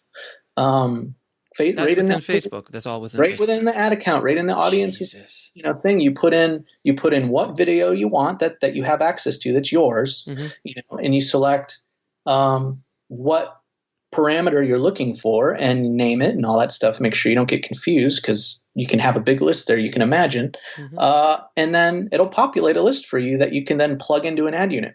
All that other targeting I was talking about, there are some ad units, like on a big campaign for a huge movie or even a small indie. It really becomes a 2-stage process. How many people for the money that I have can I get to engage deeply with this piece of content, whether that's a trailer or whatever? And then how many times can I hit those people back with what kind of ad unit? And that means retargeting the viewers, right? So creating audiences of people that watched that trailer to 95% is literally my biggest focus sometimes on a campaign. How many good people can I get to finish this trailer? Yeah, leads. Yeah. And then create that retargetable audience of folks who are familiar now with the movie. And then on release week or something, say it's just a DVD or something coming out, I create an audience of those people, or I probably created it long ago because it'll kind of keep updating. The number grows. When I go to advertise, that's the audience I put in. I don't put in all the other targets. I went through that stage already. Right. I only want to go after the 100,000 or whoever that finished that trailer, so I can remind them, hey, that thing you watched a month ago, it's out and here's where it is. That's available to basically anybody. So if you think about not just one movie, but multiple pieces of content, say it's not movies, right? Say it's like the show you've got, or someone does a short form series or anything, there's a way to look at this as I'm building data for the long haul of this big group of people who are watching my stuff, who are liking what I've got. Now, they might not like your page, right? A lot less people are liking pages now than they used to. That used to be the thing. A lot less folks are willing to kind of like do that, but they're willing to engage with really good content again and again and again. So those numbers behind the scenes, those retargetables are like gold for anybody. Big brands, little filmmakers, local pizza business, for goodness sake. Being able to retarget folks that engage with content on different levels, not just video, but other stuff. And people that visit your website. It's like there's high value intent there on their end. And they're able to be retargeted. It's no different than the way cookies work elsewhere on the internet, right? Right. Exactly. Now, real quick, I have one last question because we've been going for a while. I don't want to take up too much more of your time. You're good. Please tell everybody the difference between a Facebook page and a Facebook group, and how powerful each of them are in their own way.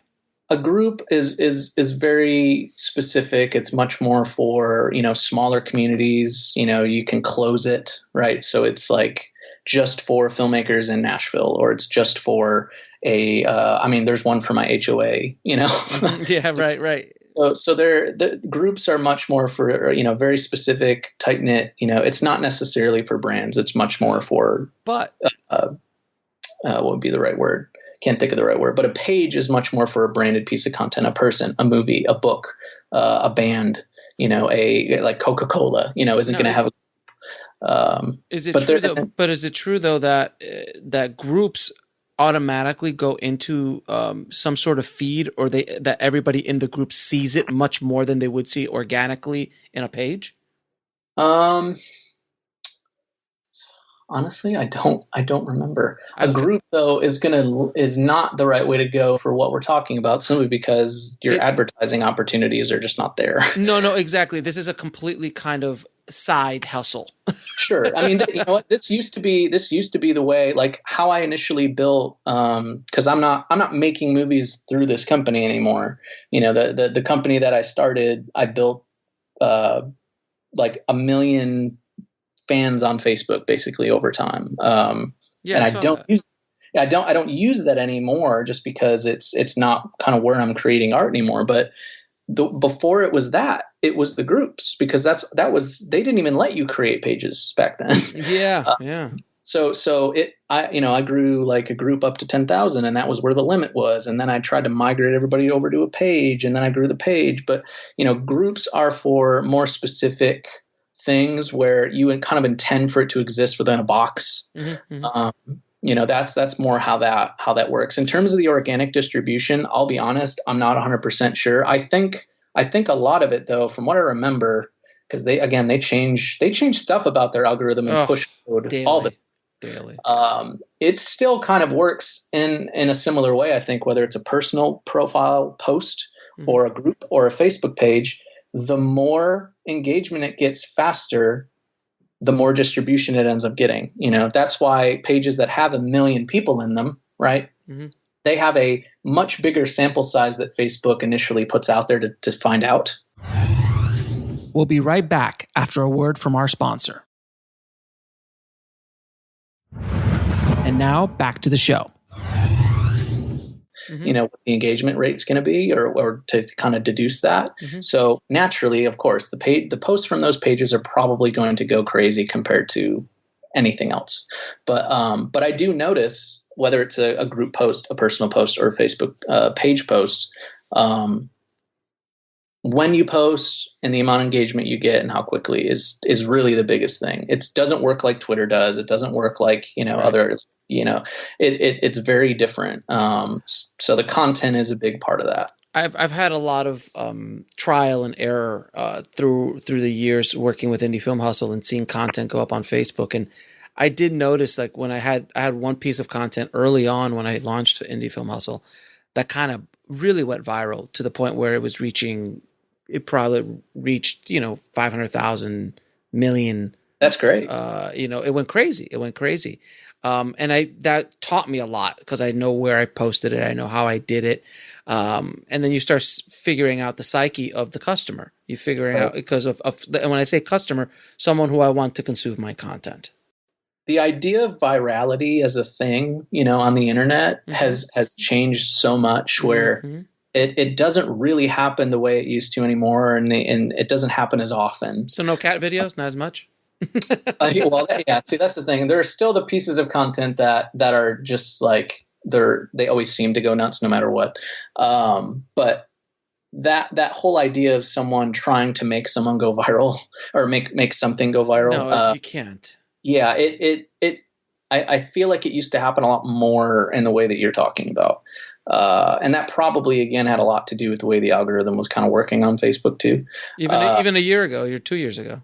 Yeah, not that long ago, So you'll notice on your personal account, the people you interact with more on Messenger or just their posts, you're going to see their posts more often. You're going to see them, quicker.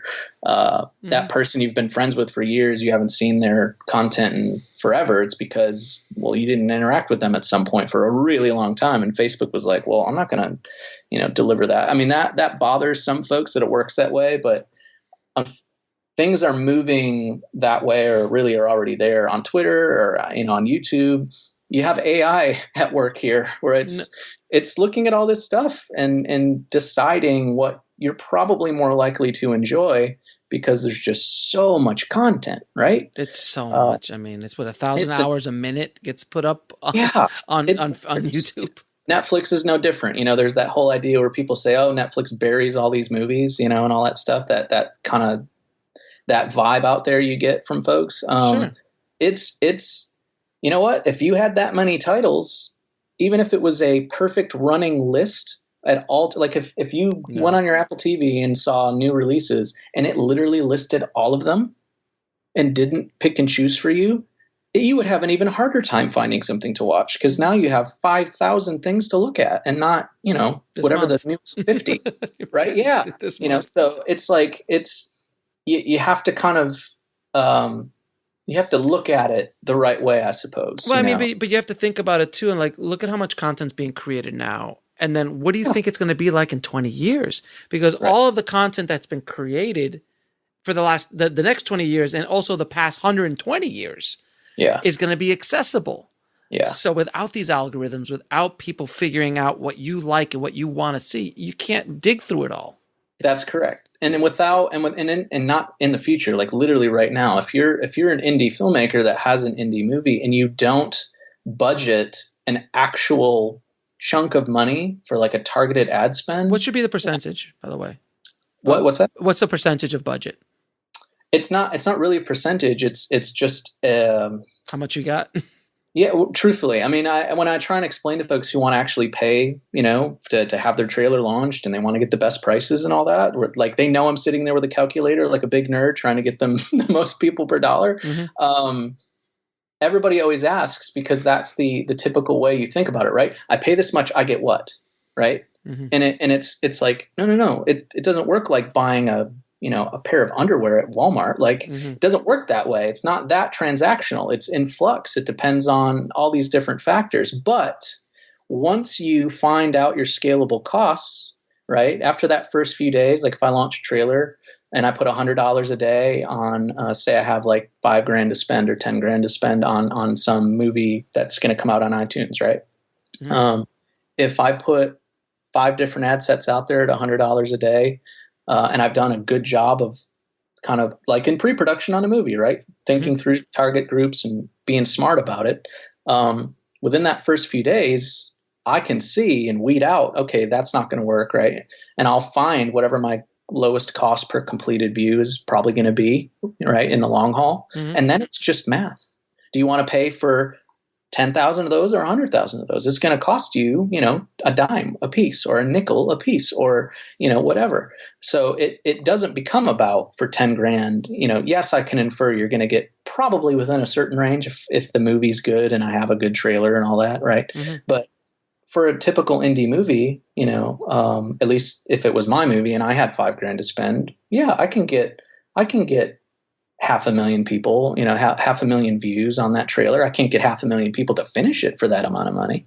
But, and a good average, just to give people an idea, and this is way different than industry averages, by the way. It's not like trying to sound like a source of pride. It's just, I go a lot deeper, I think, and I don't care about the vanity numbers as much. So, industry averages, it's like, if you can get 10 to 15% of the people who start it to finish it, you're doing pretty good. Pretty damn good, actually. Yeah. And I've seen, there's something running right now where, because I was able to be involved in the actual, cutting down of the trailer and, kind of trying to perfectly, as best we could, get it to where, from a content standpoint, it needed to be, that one's doing 30 right now. And the completed views are less than 3 cents. Like completed views, they watch 90 seconds of it for 3 cents. So it after the beginning of a campaign, then it does just become math. Like, and for any movie, any indie film or big movie, how many people do you want to get to? It's just like anything else. Your amount of awareness is probably going to dictate a certain amount of your sales, and how much of that can you afford, and did you budget for any at all? So that's the thing, is a filmmaker that kickstarts a film, I realize you're working with very different numbers, or someone who's got a small indie, very different numbers. But if you come to the table with even a really good movie, with a great trailer that has everything I'm talking about, to have ad spend on it, but you don't have any money, busting through the noise anymore is literally, that idea of like, thoughts and prayers getting, beat up. Yeah. A truckload of thoughts and prayers just arrived. That's basically what you're counting on. Sure. And it's just it's not good to bank on anymore. I think a filmmaker with a good, good movie coming out that does everything that I'm talking about, but has even just a few thousand to spend, you are in a better position than you can possibly imagine if it's spent well. I mean, it's just, that's more measurable awareness than a lot of these movies will ever get. But the Justice League that's coming out soon, they're not. They are spending $200 million. Oh yeah, they will have no idea. The only metrics they have is box office numbers. That's it. Right. Right. And then also awareness behind the scenes, who's looking at all of those numbers and building audiences and retargeting. I don't know how efficient it is at those spend levels, right? Like you can, if someone forces you to spend a lot of money really fast, the efficiency will go way down because you're forcing Facebook to deliver ads that are not the most efficient time, right? For it to show up. So you don't want to blow a bunch of your money really fast if you don't have Justice League, right? Sure.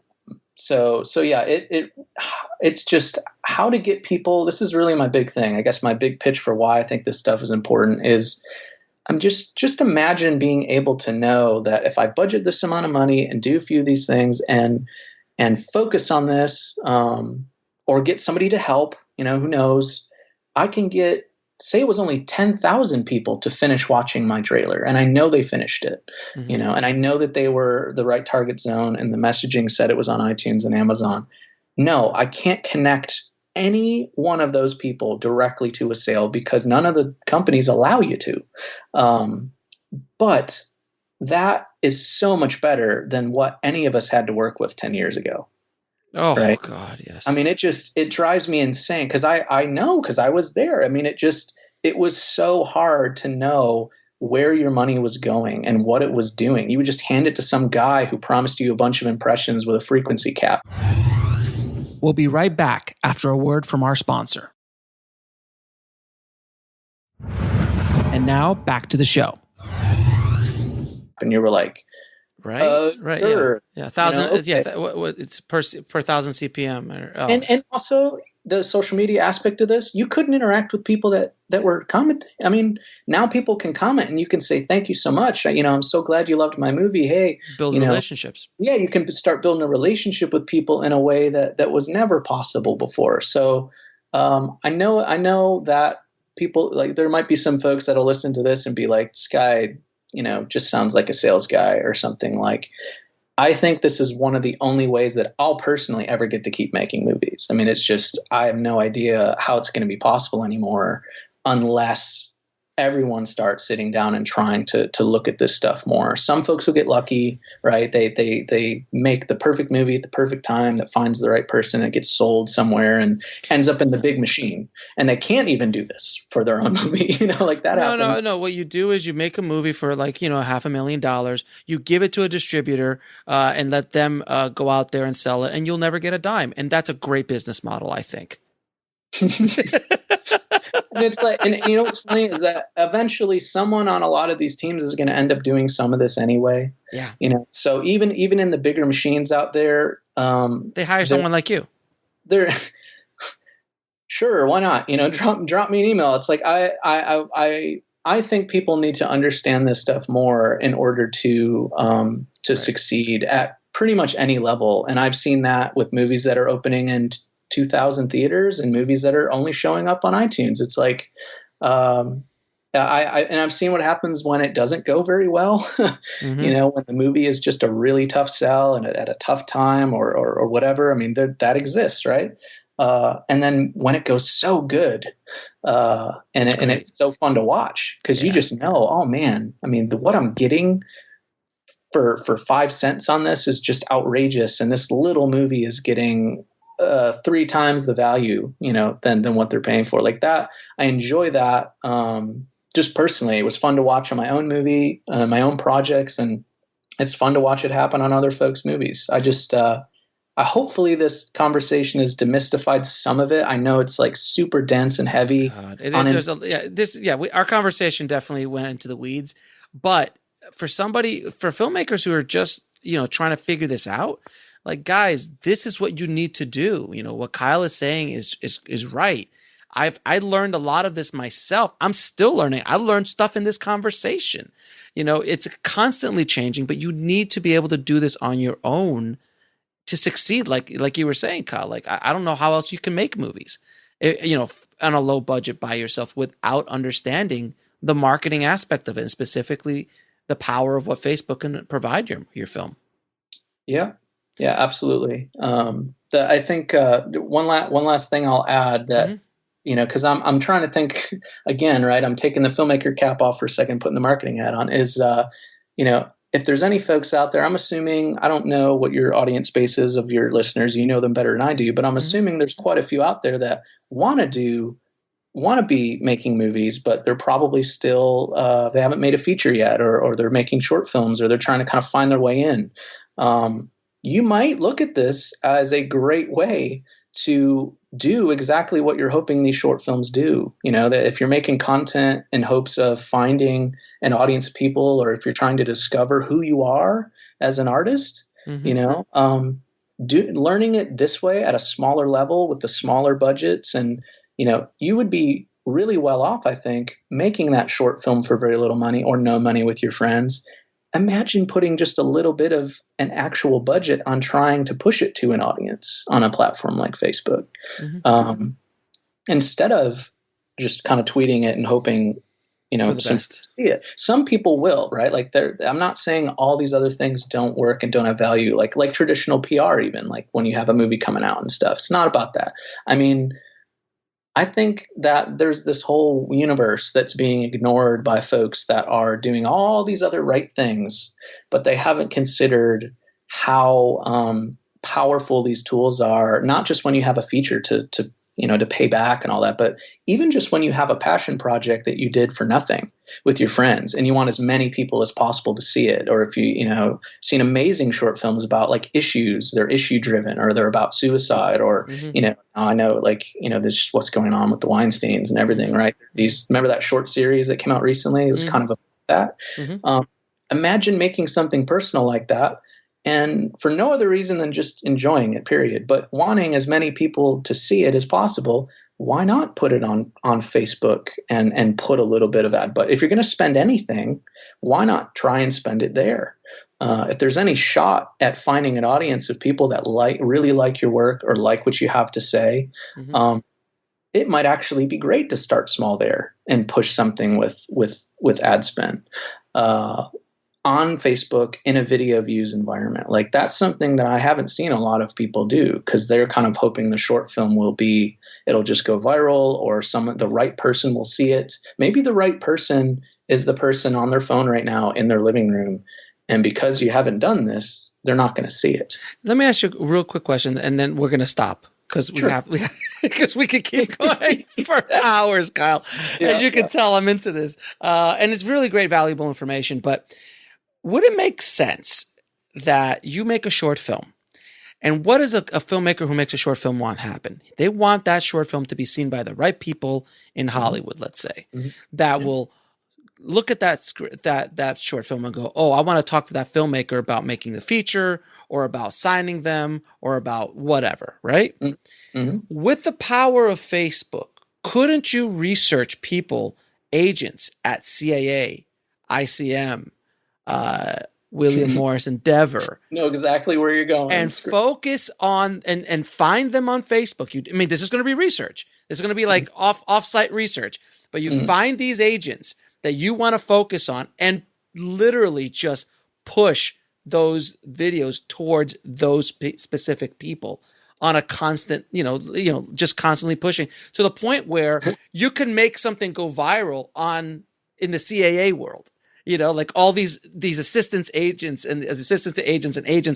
start talking about. I'm just throwing this out there. I just had this idea. I mean, I'm telling you that not only is that possible, but that happens all the time. It's like buying. You think big advertising buyers aren't buying a traditional billboard, and buying the one that they know is near the home of the executive that they need to impress, like that. I'm telling you for a fact, because it actually happens. That's actually something. That's a thing. You're trying to impress a certain person. There are plenty of times where that sort of thing is done in traditional advertising just to impress. People that need to feel like something's happening. Like it happens all the time. So this is no different. Not really. Like you're buying the billboard across the street from CAA's, Oscar campaigns, right? Oscar campaigns are so focused on where all of the voters are. And there's billboards everywhere, it seems, at that time of year, and traditional ads. Like, you think they're not putting in zip codes where the voters are concentrated? Of course. Exactly. Yeah, so it's the same concept. It truthfully is. It's the same idea. So like that sound, it might sound like, man, that sounds kind of slimy, but like, no, dude, this is the world we live in now. Dude, this is war, man. Yeah, this is a hustle, dude. You gotta go in there and you gotta do what you gotta do to get ethically and morally. But what I just said that's just marketing. It is. What it is, Alex, is it's the indie film hustle. Hey, and that's a great place to end this. Now, where can people find you? And if they're interested in possibly hiring you to work? Best place to reach out to me is like on Twitter. My handle is just Kyle Prohaska. It's just my full name. I'll put it all in the show notes. Yeah. Or look me up on Facebook. I'll chat there. Pretty much anywhere you can get a hold of me. Nobody has my name. That's one great thing about. I think there's one other kid on Facebook who has my name, and that's it. So all right, cool. Kyle, man, this has been epic. I hope we did some good here today. Thank you so much for demystifying Facebook and Facebook ads and how filmmakers can use Facebook to get their movie out there and hopefully make some money and survive and thrive in this business, man. Thank you for your Facebook Ninja skill, sir. Thanks for having me.